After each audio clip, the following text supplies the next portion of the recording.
Bonsoir et bienvenue si vous nous rejoignez sur France 24 à la une de l'actualité. L'Europe qui serre les rangs face à Donald Trump.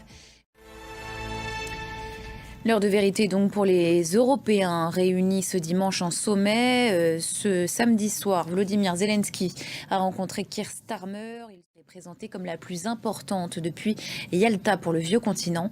Les enjeux avec Laura Cambo.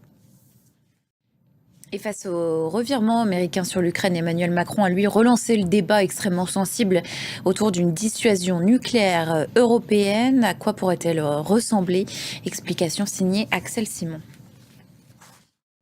Et pendant ce temps sur le front, les combats, eux, se poursuivent dans l'est de l'Ukraine, notamment près de la ville stratégique de Pokrovsk. Les attaques de drones russes se multiplient elles aussi sur plusieurs zones du pays, dans le sud, autour d'Odessa, mais aussi à Kharkiv, dans le nord-est. Léo Péchard.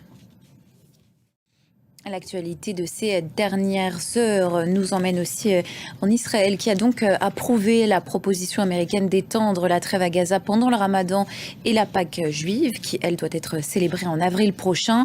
Annonce ce samedi soir du cabinet du Premier ministre Benyamin Netanyahou.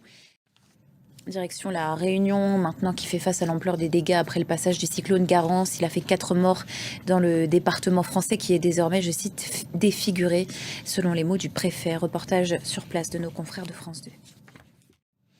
En Argentine, maintenant, le président Javier Milei, de retour au Parlement après 15 mois au pouvoir, il a prononcé ce samedi son discours de politique générale.